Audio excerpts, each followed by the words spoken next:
Hello students, SB ইনস্টিটিউটের YouTube চ্যানেলে তোমাদের সবাইকে ওয়েলকাম। অবশ্যই এসবি ইনস্টিটিউটের চ্যানেলটি তোমাদের চ্যানেল, তাই অবশ্যই যারা প্রথমবার ভিডিও দেখছো তারা অবশ্যই চ্যানেলটিকে সাবস্ক্রাইব করো। আর যারা সরকারি চাকরির সমস্ত রকমের সরকারি চাকরির প্রিপারেশন নিতে চাইছো তারা অবশ্যই এসবি ইনস্টিটিউটের চ্যানেলটিকে সাবস্ক্রাইব করে রাখো, যাতে তোমরা সমস্ত ভিডিও বা ফ্রি ক্লাস একদম পেতে পারো এই ইউটিউব প্ল্যাটফর্মের মাধ্যমে, এসবি ইনস্টিটিউটের ইউটিউব চ্যানেলের মাধ্যমে।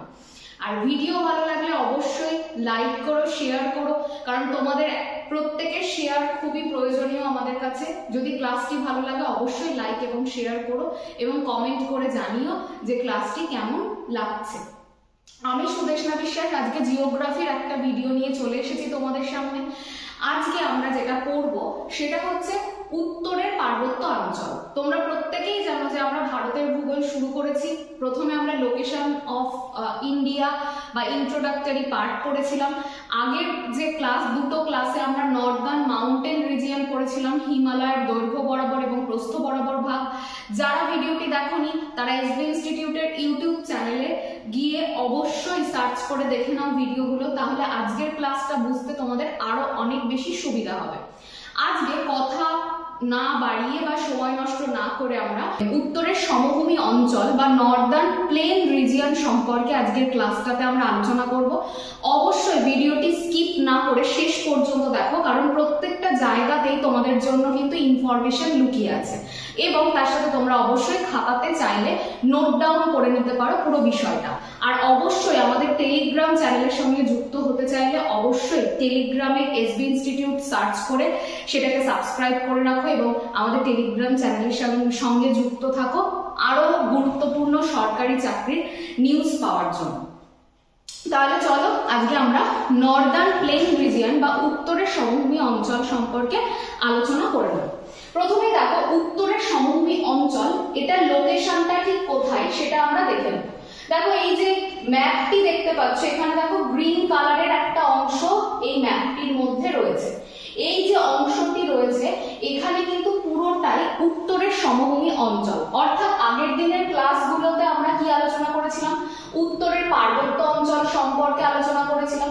আজকে ঠিক তার পরের যে পার্টটা বা তার পরের যে বিভাগটা রয়েছে, ফিজিওগ্রাফিক ডিভিশন রয়েছে নর্দার্ন প্লেন রিজিয়ন, সেটা সম্পর্কে আজকে আমরা আলোচনা করে নিচ্ছি। এবার দেখো প্রত্যেকে ভালো করে খেয়াল করো, এই যে নর্দার্ন প্লেন রিজিয়নটা এটা কোন কোন রাজ্যের মধ্যে রয়েছে সেটা আগে আমরা একটু দেখে নিই। অবশ্যই এটা রাজস্থানের কিছু জায়গায় রয়েছে, পাঞ্জাব রয়েছে, হরিয়ানা রয়েছে, উত্তরপ্রদেশ রয়েছে, বিহার রয়েছে, পশ্চিমবঙ্গ রয়েছে, অসম রয়েছে। এই রাজ্যগুলো নিয়ে উত্তরের সমভূমি অঞ্চল গড়ে উঠছে। এবার দেখো উত্তরের সমভূমি অঞ্চলটা ঠিক কোন দুটো জায়গার মধ্যে। যদি আমরা ভারতের ফিজিওগ্রাফিক ডিভিশন দেখি বা তোমরা যদি প্রথম দিনের ভিডিওটিতে দেখো, দেখবে প্রত্যেকটা ডিভিশন আমরা দেখিয়েছি। এবার তুমি ভালো করে তোমরা প্রত্যেকে দেখো সেটা কি, সেটা হচ্ছে এই জায়গাটা হচ্ছে উত্তরের পার্বত্য অঞ্চল, এই পুরো অংশটা। আর নিচে রয়েছে দেখো পেনিনসুলার প্লেটু বা উপদ্বীপীয় অঞ্চল ভারতে। তাহলে ঠিক এই দুটো অঞ্চলের মধ্যবর্তী জায়গাতে যে ভূপ্রাকৃতিক বিভাগটা রয়েছে, অর্থাৎ উত্তরে হিমালয় পার্বত্য অঞ্চল বা উত্তরের পার্বত্য অঞ্চল, আর দক্ষিণে রয়েছে পেনিনসুলার প্লেটু বা উপদ্বীপীয় মালভূমি অঞ্চল। এই দুটো অঞ্চলের মধ্যেখানে যে অঞ্চলটা রয়েছে বা বিভাগটা রয়েছে, ভূপ্রাকৃতিক বিভাগ রয়েছে, তাকে আমরা বলে থাকি উত্তরের সমভূমি অঞ্চল, অর্থাৎ নর্দার্ন প্লেন রিজিয়ন বলা হচ্ছে এই দুটো জায়গার মধ্যবর্তী অঞ্চলকে। এবার দেখো আমরা যদি খুব ভালো করে খেয়াল করি এই যে অঞ্চলটা এটা কিভাবে সৃষ্টি হয়েছে। প্রধানত এখানে তিনটে নদী গুরুত্বপূর্ণ ভূমিকা পালন করেছে উত্তরের সমভূমি অঞ্চল গঠনের জন্য। কি কি সেই নদীগুলো? দেখো সিন্ধু নদী, গঙ্গা নদী, ব্রহ্মপুত্র। এই তিনটে নদীর দ্বারা যে সমস্ত নুড়ি, কাকর, বালি বয়ে আসে সেগুলো এসে হিমালয়ের পাদদেশে জমা হচ্ছে এবং সেখান থেকেই কিন্তু এই যে উত্তরের সমভূমি অঞ্চল তার সৃষ্টি হচ্ছে। তাহলে আশা করি বোঝাতে পেরেছি যে হিমালয়ের পার্বত্য অঞ্চল থেকে যে সমস্ত নদীগুলো, মূলত তিনটে প্রধান বড় নদী সিন্ধু, ব্রহ্মপুত্র এবং গঙ্গা এরা হিমালয়ের যে সমস্ত পদার্থগুলোকে বহন করে আনছিল পার্বত্য অঞ্চলের মধ্যে দিয়ে আসার সময়, সেগুলোই হিমালয়ের পাদদেশে জমা করে এই উত্তরের সমভূমি অঞ্চলটা গড়ে তুলেছে। এই সমভূমি অঞ্চলের দেখো মোট আয়তন যদি আমরা ভাবি 6,52,000 বর্গ কিলোমিটার রয়েছে। আর এটা অবশ্যই হিমালয়ের পাদদেশে খুব সংকীর্ণ অঞ্চলে এটা অবস্থিত, হিমালয়ের পাদদেশের সংকীর্ণ অঞ্চলে বালি রয়েছে, পাথর রয়েছে এবং এখানে ভাবর মৃত্তিকা রয়েছে। নদীর কাছাকাছি প্লাবন ভূমিতে নবীন পলিমাটি এবং নদীর তীরবর্তী অঞ্চলে প্রাচীন পলিমাটি। তাহলে নদীর একদম পার্শ্ববর্তী অঞ্চলগুলো কি দ্বারা গঠিত? নবীন পলিমাটি দ্বারা গঠিত। আর নদী থেকে কিছুটা দূরবর্তী অঞ্চল সেটা কি দ্বারা গঠিত? সেটা প্রাচীন পলিমাটি দ্বারা গঠিত। এবার দেখো যেটা আমাদেরকে দেখে নিতে হবে উত্তরের সমভূমি অঞ্চল পড়ার সময়, সেটাকে খেয়াল করো। এই ছবিটাকে একটু দেখো প্রত্যেকে। দেখো ছবিটা দেখলেই তোমাদের অনেকটাই কনসেপ্ট ক্লিয়ার হয়ে যাবে। সেটা কি? দেখো প্রথমে আমরা এখানে দেখতে পাচ্ছি হিমালয়ের অবস্থান রয়েছে। এই যে হিমালয়টা রয়েছে, হিমালয়ের মাধ্যমে দেখো প্রচুর কিন্তু নদী কি হচ্ছে? বয়ে আসছে হিমালয়ের পার্বত্য অঞ্চলের মধ্যে দিয়ে। তারা নুড়ি, কাকর, বালি যেগুলো বয়ে নিয়ে আসছে সেগুলো হিমালয়ের এই পাদদেশীয় অঞ্চলটাতে কি করছে? জমা করছে। এবং এই যে জায়গাটা, এটাকে বলা হচ্ছে একদম হিমালয়ের পাদদেশীয় অঞ্চল, যেখানে নুড়ি, কাকর, বোল্ডার এগুলো রয়েছে। এই অঞ্চলটাকে আমরা বলে থাকি ভাবর অঞ্চল। দেখো এটা হচ্ছে ভাবর অঞ্চল নামে পরিচিত। হিমালয় থেকে যে নদীগুলো আসে সেগুলো এই ভাবর অঞ্চলের মধ্যে দিয়ে, মানে নুড়ি পাথর থাকার জন্য ভাবর অঞ্চলের মধ্যে দিয়ে প্রবেশ করছে। এবং নদীগুলো কিন্তু ওই জায়গাটাতে মাটির উপরিভাগে আমরা দেখতে পাই না, কারণ নুড়ি পাথরের মধ্যে দিয়ে যখন নদীগুলো প্রবেশ করে তখন কিন্তু আর ওপর থেকে নদীগুলোকে দেখা যায় না। আবার পুনরায় এখানে তৈরি করেছে কি? তরাই অঞ্চল, অর্থাৎ যেটা স্যাঁতস্যাঁতে ভূমিভাগ, যেটা কিনা সূক্ষ্ম পলিকণা বা সূক্ষ্ম কণা, নুড়ি, কাকর এগুলো সূক্ষ্ম কণা দ্বারা গঠিত, তাকে বলা হচ্ছে কি? তরাই অঞ্চল। সেটা কিন্তু ভাবরের পরেই গড়ে উঠেছে। নদীগুলো আবার পুনরায় এই তরাই অঞ্চলের উপর দিয়ে আত্মপ্রকাশ করছে বা প্রবাহিত হচ্ছে। এরপরে দেখো যদি খেয়াল করো, দেখো এইটা হচ্ছে রিভার ভ্যালি বা নদী উপত্যকা। এর দেখো দুটো পাশে কি রয়েছে? এই দুটো পাশে রয়েছে নবীন পলিমাটি, যেটাকে খাদার বলা হচ্ছে। আর কি রয়েছে দেখো, নদী উপত্যকা থেকে কিছুটা দূরে যে জায়গাগুলোতে আগে অনেকদিন আগে পলিমাটি সঞ্চিত হয়েছে তাকে বলা হচ্ছে কি? ভাঙ্গার। তাহলে এইগুলো কিন্তু অবশ্যই মনে রাখবে। এইটাই হচ্ছে একটা ক্রস সেকশন, যেটা হিমালয়ের পরে পাদদেশে প্রথমে ভাবর তৈরি করছে, তারপরে তৈরি করছে তরাই, নিম্নভূমি বা স্যাঁতস্যাঁতে ভূমি তৈরি করছে, তারপরে দেখো ভাঙ্গার এবং তারপরে দেখো খাদার তৈরি হচ্ছে। এইভাবে কিন্তু হিমালয়ের পাদদেশ থেকে এক একটা সমভূমির কিন্তু ক্রস সেকশন আমরা এখান থেকে কিন্তু দেখতে পেলাম। এবার দেখো পরের যে পার্টটা, প্রথমেই আমরা যেটা সম্পর্কে আলোচনা করব সেটা হচ্ছে পাঞ্জাব সমভূমি, যেটাকে বলে থাকি আমরা কি? পাঞ্জাব সমভূমিকে আমরা কি বলে থাকি? যে সিন্ধু শতদ্রু সমভূমি। অর্থাৎ পাঞ্জাব সমভূমির আরেকটা নাম হচ্ছে সিন্ধু শতদ্রু সমভূমি। তাহলে এটা ভালো করে পড়বে এবং মনে রাখবে। এখানে দেখো যেটা আমাদেরকে ভালোভাবে জানতে হবে পাঞ্জাব সমভূমি থেকে, যেটা জানতে হবে সেটা কি? মূলত পাঞ্জাব এবং হরিয়ানার কিছুটা জায়গা নিয়ে পাঞ্জাব সমভূমি গড়ে উঠছে। এখানে আমরা মূলত কি কি ভূপ্রাকৃতিক বিভাগ দেখতে পাই পাঞ্জাব সমভূমিতে? তাহলে পাঞ্জাব এবং হরিয়ানা রাজ্য নিয়ে পাঞ্জাব সমভূমি গড়ে উঠেছে। প্রধান নদী হচ্ছে সিন্ধু নদ, যেটা তার আরো যে 5টা উপনদী রয়েছে তারা মিলে এই সমভূমিটা গড়ে তুলেছে। সেই জন্য এটাকে সিন্ধু এবং শতদ্রু সমভূমিও বলা হয়। তাহলে সিন্ধু নদ এবং তার 5টা উপনদী মিলে যে সমভূমিটা গড়ে তুলছে তাকেই বলা হচ্ছে পাঞ্জাব সমভূমি বা সিন্ধু শতদ্রু সমভূমি অঞ্চল। এখান থেকে দেখো যে জায়গাগুলো আমাদেরকে অবশ্যই পড়তে হবে বা জানতে হবে সেটা হচ্ছে পাঞ্জাব সমভূমি অঞ্চলে আমরা কি কি ভূপ্রাকৃতিক বিভাগ দেখতে পাই বা কোন কোন অঞ্চল আমরা এই পাঞ্জাব সমভূমিতে দেখতে পাই সেটা সম্পর্কে প্রথমেই আগে আমাদের জানতে হবে। দেখো এই যে জায়গাটা, দেখো পাঞ্জাব সমভূমিতেও কিন্তু প্রাচীন পলিগঠিত অঞ্চল রয়েছে, আবার নবীন পলিগঠিত অঞ্চল রয়েছে। পাঞ্জাব সমভূমির যে প্রাচীন পলিগঠিত পলিগঠিত অঞ্চল সেটাকে আমরা বলে থাকি কি ধায়া, এবং নবীন পলিগঠিত অঞ্চলকে আমরা কি বলে থাকি বেট বলে থাকি। তাহলে প্রত্যেকটা সমভূমিতে কিন্তু নামগুলো কিছুটা কিছুটা আলাদা। পাঞ্জাব সমভূমির প্রাচীন পলিগঠিত অঞ্চলকে আমরা ধায়া বলি, আর নবীন পলিগঠিত অঞ্চলকে আমরা বেট বলি। এবার দেখো এখানে কিন্তু এই যে সমভূমিটা সেটা সম্পূর্ণভাবে সিন্ধু এবং তাদের উপনদী দ্বারা কিন্তু গড়ে উঠেছে এই সমভূমি অঞ্চলটা। এবার দেখো পাঞ্জাব সমভূমিতে যেটা গুরুত্বপূর্ণ একটা ভূপ্রাকৃতিক বিভাগ সেটা কি, সেটা হচ্ছে দোয়াব। পাঞ্জাব সমভূমিতে আমরা কিছু দোয়াব দেখতে পাই। দোয়াব কথার অর্থ কি, দুটো নদীর মধ্যবর্তী উঁচু জায়গা বা উঁচু ভূমিকে আমরা কি বলে থাকি দোয়াব বলে থাকি।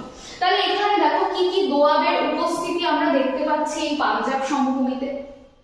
প্রথম যে দোয়াবটা বা প্রথমটা যেটা, সেটা দেখো কোন দুটো নদীর মধ্যবর্তী জায়গায়, ভালো করে এই জায়গাটাতে ফোকাস করো, তাহলে এখান থেকে যদি কোশ্চেন আসে তোমরা খুব সহজেই বুঝতে পারবে।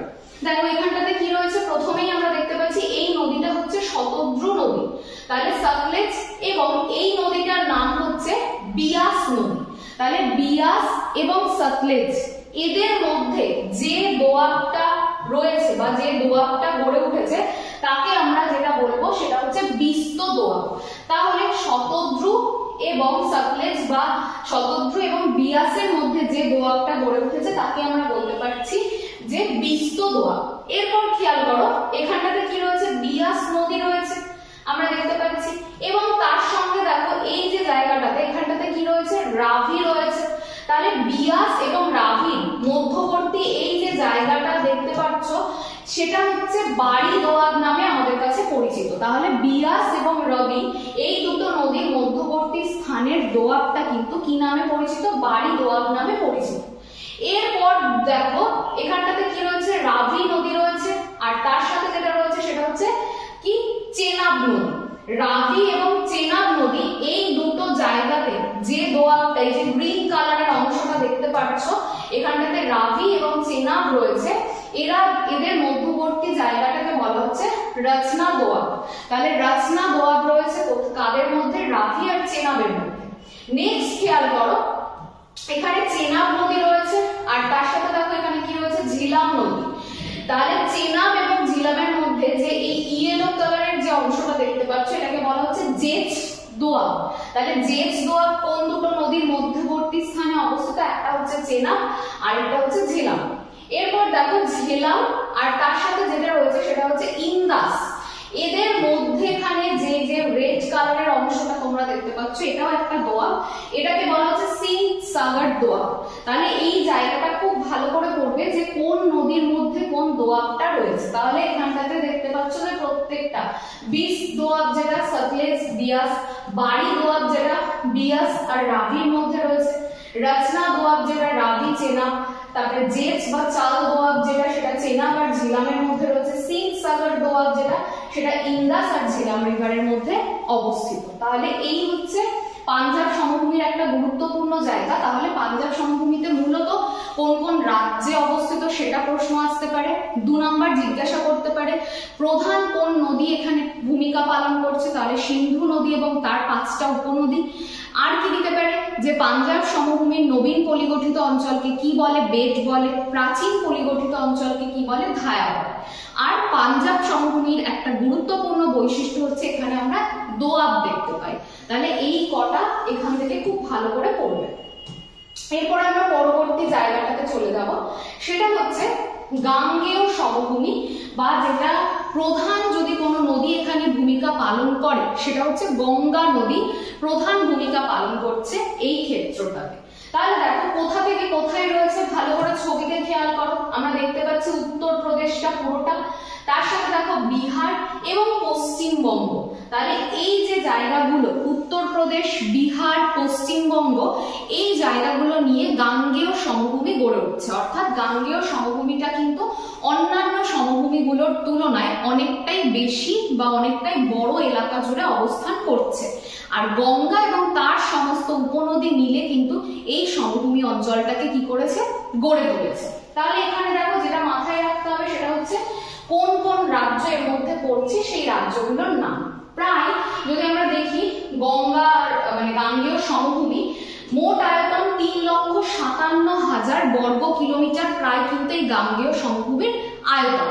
তাহলে এটাও ভালো করে খেয়াল রাখবে যে গাঙ্গেয় সমভূমির আয়তন কতটা। যেটা ভালোভাবে পড়তে হবে সেটা হচ্ছে গাঙ্গেয় সমভূমি আবার 3টে ভাগে বিভক্ত।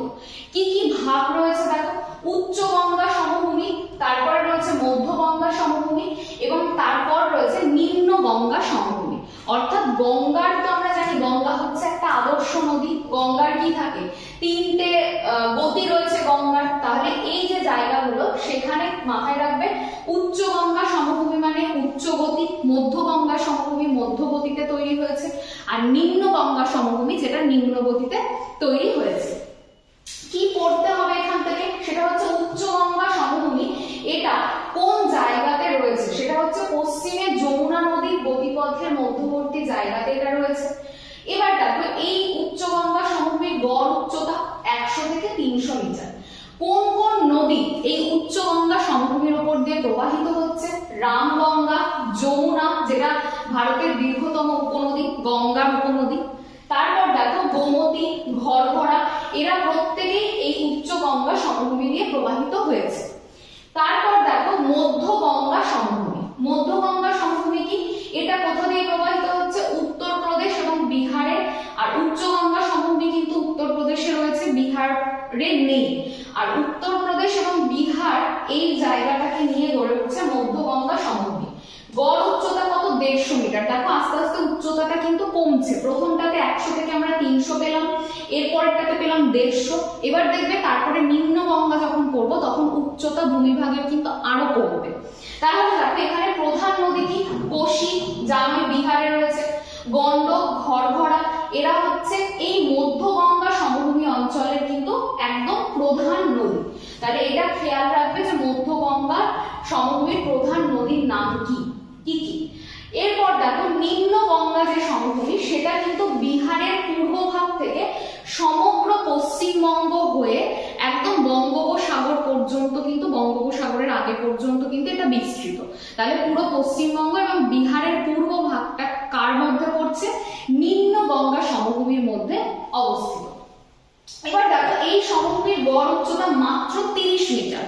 তাহলে দেখো উচ্চতাটা আস্তে আস্তে কিরকম ডিক্রিজ করছে। এরপর দেখো ভাগীরথী, জলঙ্গি, চূর্ণী, হুগলি, বিদ্যাধরী, পদ্মা সবগুলোই হচ্ছে নিম্ন গঙ্গা সমভূমি অঞ্চলের প্রধান নদী। এই যে সমভূমিটা এটার একদম শেষ ভাগ বা দক্ষিণ ভাগটাকে কিন্তু আমরা বদ্বীপ সমভূমি বলে অভিহিত করে থাকি। এখানে আমরা ম্যানগ্রোভ বনভূমি, জানো তো পশ্চিমবঙ্গেই রয়েছে সুন্দরবন, সেখানে কিন্তু ম্যানগ্রোভ বনভূমি গড়ে উঠেছে। আচ্ছা, আরেকটা জিনিস যেটা খুব ভালো করে মনে রাখবে সেটা হচ্ছে পাঞ্জাবে, আমি এবার একটু ভুলে গেছিলাম, স্কিপ করে গেছিলাম, সেটা হচ্ছে পাঞ্জাব সমভূমির যেটা উত্তরের ক্ষয়প্রাপ্ত অংশ সেটাকে কি বলা হয়? খোস বা চোষ বলা হয়। এটা একটুখানি নোট ডাউন করে নেবে, পাঞ্জাব সমভূমির উত্তরের ক্ষয়প্রাপ্ত অংশকে খোস বা চোষ বলা হয়। এবার দেখে নেব আমরা গাঙ্গেয় সমভূমির মধ্যে কি কি পড়ছে। প্রথম দেখো যে ভূপ্রাকৃতিক বৈশিষ্ট্যটা আমরা দেখতে পাচ্ছি সেটা হচ্ছে ভাবর। একদম হিমালয়ের পাদদেশীয় অঞ্চলেই নুড়ি, কাকড়, বালি এগুলো জমে বা বড় বড় বোল্ডার জমে যে অংশটা গড়ে উঠছে তাকে আমরা বলে থাকি ভাবর। এর পরেরটা দেখো, তাছাড়া তাল। গাঙ্গেয় সমভূমির যত নিম্ন ভূমি রয়েছে বা নিচু জায়গা, যে জায়গাগুলোতে জল জমে সেইগুলোকে বলা হচ্ছে তাল। এরপর দেখো তরাই অঞ্চল, দেখেছিলে যে হিমালয়ের পার্বত্য অঞ্চল, তারপরেই রয়েছে ভাবর এবং তারপরে রয়েছে তরাই অঞ্চল, যেটাকে আমরা কি বলে থাকি? স্যাঁতস্যাঁতে ভূমিভাগ। যে জায়গাটা কিন্তু যে নদীগুলো ভাবর অঞ্চলে নিচে বা মাটির অভ্যন্তরে প্রবেশ করছিল সেগুলোই আবার তরাই অঞ্চলে আত্মপ্রকাশ করে, যার জন্য অঞ্চলটা কিন্তু যথেষ্ট স্যাঁতস্যাঁতে হয়। তাহলে ভাবরের পরেই যেটা দেখতে পাই সেটা হচ্ছে তরাই অঞ্চল। এছাড়া দেখো তরাই অঞ্চলের মতনই ডুয়ার্স রয়েছে। ডুয়ার্স হচ্ছে একই ধরনের নিম্নভূমি এবং যে জায়গাটা পুরোটাই অরণ্য দ্বারা আচ্ছাদিত সেটা হচ্ছে ডুয়ার্সের মধ্যে পড়ছে। এছাড়া দেখো খুব ইম্পর্টেন্ট পার্ট, খাদার আর ভাঙ্গার। খাদার কি? গাঙ্গেয় সমভূমির যেটা নবীন পলিমাটি বা পলিগঠিত অঞ্চল তাকে আমরা বলবো খাদার। আর যেটা প্রাচীন পলিগঠিত অঞ্চল অবশ্যই গাঙ্গেয় সমভূমির, তাকে আমরা কি বলবো, তাকে আমরা বলবো ভাঙ্গার। এছাড়া দেখো দিয়ারা রয়েছে, মানে নদীগুলোর মধ্যবর্তী যে উঁচু জায়গাগুলো সেগুলো দিয়ারা। দিয়ারার অবস্থান কোন সমভূমিতে রয়েছে, গাঙ্গেয় সমভূমিতে রয়েছে। কঙ্কর রয়েছে, কঙ্করটা কি, কঙ্কর হচ্ছে প্রাচীন যে পলিমাটি বা পলিগঠিত অঞ্চল তার মধ্যে কিছু কিছু জায়গা চুন দ্বারা গঠিত, মানে চুন দিয়ে কিছু কিছু জায়গা তৈরি, সেই চুন দ্বারা গঠিত অঞ্চলগুলোকে কি বলা হচ্ছে, কঙ্কর। অবশ্যই কোন সমভূমির এটা বৈশিষ্ট্য, এটা কিন্তু গাঙ্গেয় সমভূমির বৈশিষ্ট্য। তাহলে এগুলো প্রত্যেকটা পড়ার সময় তোমরা খেয়াল রাখবে যে যেন গাঙ্গেয় সমভূমিতে কি কি দেখতে পাই, পাঞ্জাব সমভূমিতে কি কি দেখতে পাই, এইভাবে যেন গ্রুপ ওয়াইজ তোমরা পড়তে পারো, সেইভাবে কিন্তু প্রিপারেশনটাকে রেডি করবে। নেক্সট দেখো আমরা যে সমভূমিটার সম্পর্কে পড়বো সেটা হচ্ছে রাজস্থান সমভূমি। রাজস্থান সমভূমি প্রধানত রাজস্থান এবং গুজরাটের কিছুটা জায়গা এবং হরিয়ানার সামান্য জায়গা নিয়ে রাজস্থান সমভূমি গড়ে উঠছে, মূলত বলা চলে রাজস্থান। এবার কথা হচ্ছে রাজস্থানে তাহলে কোন নদী প্রধান ভূমিকা পালন করছে, রাজস্থান সমভূমি গড়ে তোলার জন্য লুনি নদী, লুনি নদীর পার্শ্ববর্তী অঞ্চলগুলো, এই জায়গাগুলোতে কিন্তু রাজস্থান সমভূমিটা গড়ে উঠছে। তাহলে এটাও খেয়াল রাখবে যে রাজস্থান সমভূমিতেও কিন্তু প্রচুর ভূপ্রাকৃতিক বৈশিষ্ট্য রয়েছে এখানে, সেগুলোকে কোনটাকে কি বলে সেটা কিন্তু ভালোভাবে তোমাদেরকে ক্লাসের মাধ্যমে কিন্তু মনে রাখতে হবে বা পড়তে হবে। সেটার মধ্যে দেখো প্রথমেই আমরা দেখে নিই যে রাজস্থান সমভূমিতে কি কি দেখতে পাই আমরা। প্রথমটা দেখো একদম বাগান। তোমরা প্রত্যেকেই আরাবল্লী পর্বত সম্পর্কে জানো। আরাবল্লী পর্বত দিল্লি থেকে পুরো আমেদাবাদ পর্যন্ত বিস্তৃত এবং সেটা রাজস্থানের মধ্যে দিয়েও রয়েছে। তাহলে কি এই যে আরাবল্লী পর্বত, আরাবল্লী পর্বতের পশ্চিমে যে অঞ্চলটাতে সামান্য তৃণ দেখা যায় এবং জায়গাটা পুরোটাই বালি দ্বারা পরিপূর্ণ, সেটাকে কি বলা হচ্ছে, বাগার। এক কথাতে বলতে পারো যে রাজস্থান সমভূমির প্রাচীন পলিগঠিত অঞ্চলকে বাগার বলে। এখানে কিন্তু এটা একদম আরাবল্লী পর্বতের পাদদেশেই অবস্থিত, এখানে কিন্তু অবশ্যই আরাবল্লী পর্বতের পাদদেশে অবস্থিত এবং এখানে অবশ্যই তৃণভূমি দেখতে পাওয়া যায় এবং জায়গাটা পুরোটাই বালুকাময়। এরপর দেখো বাগারের পরেই রয়েছে হচ্ছে রোহি। বাগারের পশ্চিমে অবস্থিত কি, রোহি। রোহিতে কি দেখতে পাই আমরা, রোহি হচ্ছে রাজস্থান সমভূমির নবীন পলিগঠিত অঞ্চল। রোহিটাকে মূলত এখানে বলা হয় প্লাবন ভূমি, অর্থাৎ যে জায়গাটা বেশ উর্বর সেটাই হচ্ছে রোহি। তাহলে আরাবল্লী পর্বতের পাদদেশে প্রথমেই আমরা পশ্চিমে দেখতে পাই বাগার, যেটা প্রাচীন পলিগঠিত অঞ্চল। বাগারের পর দেখতে পাচ্ছি আমরা কি, রোহি, যেটা নবীন পলিগঠিত অঞ্চল। তারপর দেখো ক্ষুদ্র মরু। রোহির পশ্চিম দিকে রয়েছে ক্ষুদ্র মরু। ক্ষুদ্র মরুকে কি বলা হচ্ছে, ক্ষুদ্র মরু খুব সংকীর্ণ বালুকাময় অঞ্চল যেটা রোহির পশ্চিমে অবস্থিত। তারপরে দেখো হামাদা। ক্ষুদ্র মরুর পশ্চিম দিকে, আস্তে আস্তে আমরা থর মরুভূমির দিকে এগোচ্ছি, ক্ষুদ্র মরুর পশ্চিম দিকে যেখানে বালিও থাকে আবার শিলাখণ্ডও থাকে, বালি আর শিলাখণ্ডের সংমিশ্রণ যুক্ত যে অঞ্চলটা তাকে বলা হচ্ছে হামাদা। তারপরে দেখো রয়েছে কি, ধান রয়েছে। ধান হচ্ছে রাজস্থান সমভূমির নিচু অঞ্চল যেখানে জল আমরা সেভাবে দেখতে পাই না। আবার একইভাবে দেখবে আরেকটা শব্দ, সেটা হচ্ছে প্লায়া। প্লায়াতে কিন্তু আমরা জলভাগ দেখতে পাই, সেটাও কিন্তু রাজস্থান সমভূমিতেই রয়েছে, কিন্তু ধানটা প্রধানত শুষ্ক থাকে, বছরের একটা নির্দিষ্ট সময়ে সেখানে কিন্তু আমরা জল দেখতে পাই। এরপর দেখো দ্রিয়ান। রাজস্থান সমভূমির যত চলমান বালিয়াড়ি রয়েছে তাদের সবাইকে কি বলা হচ্ছে, দ্রিয়ান বলা হচ্ছে। তাহলে রাজস্থান সমভূমির চলমান বালিয়াড়িগুলোকে আমরা কি বলে থাকি, দ্রিয়ান বলি। নেক্সট মরুস্থলী। এই যে জায়গাটা, মরুস্থলী কথার অর্থই হচ্ছে মৃতের দেশ, অর্থাৎ এটা একদম রাজস্থানের পশ্চিম দিকে অবস্থিত, যে জায়গাটাতে একদমই উদ্ভিদ বা কোনো প্রাণীর অস্তিত্ব নেই, জায়গাটা পুরোপুরি একদম শুষ্ক রুক্ষ অঞ্চল, সেটাকে আমরা বলে থাকি মরুস্থলী। তাহলে মরুস্থলীও আমরা দেখতে পাই রাজস্থান সমভূমির মধ্যে। এরপর দেখো রণ, যেটা রণ হচ্ছে কি, নিম্নভূমি বা জলাভূমি। তাহলে রাজস্থান সমভূমিতে কিছু পরিমাণে কিন্তু আমরা রণও দেখতে পাই, যেটা মূলত গুজরাটে দেখা যায়, কচ্ছের রণ প্রত্যেকেই জানো। তাহলে এই জায়গাটাতে আমরা সবকটা ভূমিরূপ সম্পর্কে দেখলাম। এরপরে দেখো এখানটাতে তোমাদের একটুখানি দেখিয়ে দিই রাজস্থান সমভূমির যে লোকেশনটা। দেখো এই যে অঞ্চলটা দেখতে পাচ্ছ এইটা হচ্ছে রাজস্থান সমভূমির লোকেশন, আর এখানে দেখতেই পাচ্ছ এটা হচ্ছে লুনি নদী। যা কিছু ঘটনা ঘটছে সব লুনি নদীর নুড়ি কাকড় বালি এগুলো জমা হওয়ার ফলে কিন্তু রাজস্থান সমভূমি, এবং এটা বেসিক্যালি বালুকাময় একটা অঞ্চল এই জায়গাটাতে রয়েছে। এটা হচ্ছে রাজস্থান সমভূমি। লাস্ট যে বিভাগটা আমাদেরকে করতে হবে সেটা লোকেশন ভালো করে দেখে নাও, একদম সুন্দরভাবে অসমের মধ্যে রয়েছে, অসম রাজ্যের মধ্যে রয়েছে। সেটা কি? সেটা হচ্ছে ব্রহ্মপুত্র সমভূমি বা অসমের সমভূমি। হ্যাঁ, এই যে জায়গাটা অসমের মধ্যে পুরোটাই রয়েছে হচ্ছে ব্রহ্মপুত্র সমভূমি।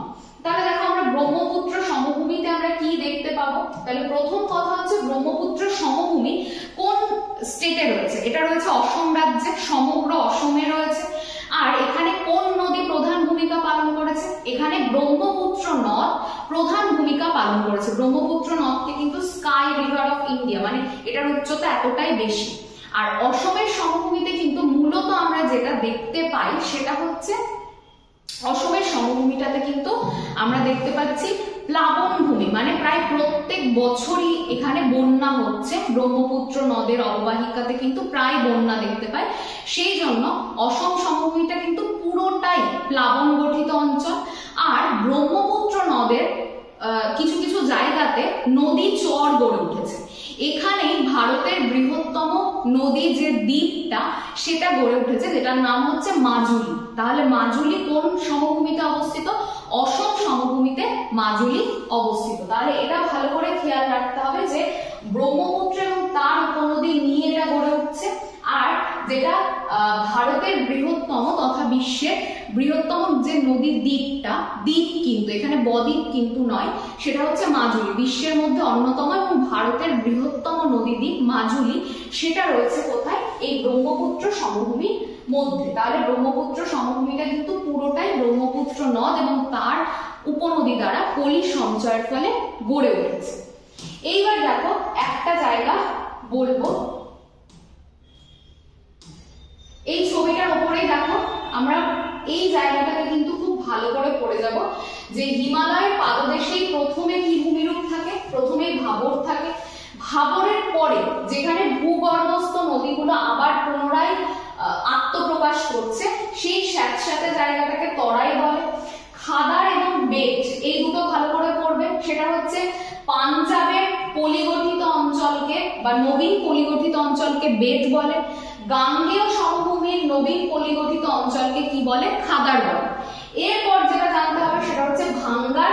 সেটা হচ্ছে গাঙ্গেয় সমভূমির প্রাচীন পলিগঠিত অঞ্চলকে ভাঙ্গার বলে।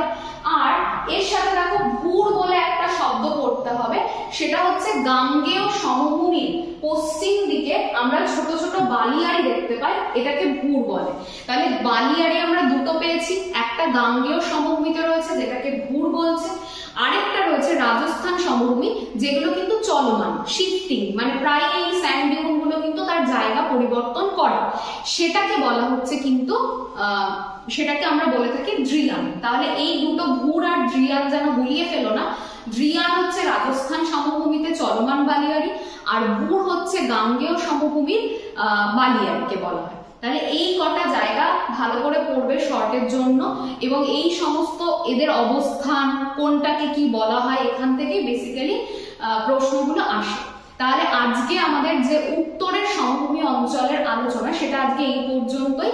যদি ভিডিওটি ভালো লাগে অবশ্যই লাইক করো, কমেন্ট করো, শেয়ার করো, প্রচুর প্রচুর শেয়ার করো, এবং তার সাথে অবশ্যই যদি কেউ প্রথমবারের জন্য এসবি ইনস্টিটিউটের ভিডিওটি দেখছো চ্যানেলটিকে সাবস্ক্রাইব করো এবং বেল আইকনটি প্রেস করো, কারণ প্রত্যেক দিন এখানে কিন্তু নতুন নতুন সরকারি চাকরি রিলেটেড যে সমস্ত টপিক পড়া প্রয়োজন সেগুলোর কিন্তু ভিডিও আসে এবং সেগুলো অবশ্যই তোমরা দেখো, তোমাদের কাছে অবশ্যই প্রয়োজনীয় হয়ে উঠবে ভিডিওগুলো। আর যারা এসবি ইনস্টিটিউটে ভর্তি হতে চাইছো, আরো ডিটেলসে ক্লাস করতে চাইছো, তারা অবশ্যই এসবি ইনস্টিটিউটের নাম্বারে, ফোন নাম্বারে কল করো 9083644276। অ্যাডমিশনের জন্য তোমরা কল করতে পারো। আর অফলাইন ব্যাচ আমাদের চলছে, সেই ব্যাচে তোমরা অবশ্যই ভর্তি হতে পারো। এবং খুব শীঘ্রই আর কি অনলাইন ব্যাচও তোমাদের কাছে অ্যাভেলেবেল হয়ে যাবে এই কথা দিচ্ছি। এবং অফলাইন ব্যাচে ভর্তির জন্য কিন্তু তোমরা এই নাম্বারে ফোন করে ভর্তি হতে পারো। তাহলে আজকের মতন ভূগোলের এই ভিডিওটা এই পর্যন্তই, দেখা হচ্ছে অন্য কোনো ভিডিওতে। ততক্ষণ পর্যন্ত ভালো থেকো এবং নিজেদের প্রিপারেশন খুব ভালো করে করো। সবাইকে ধন্যবাদ।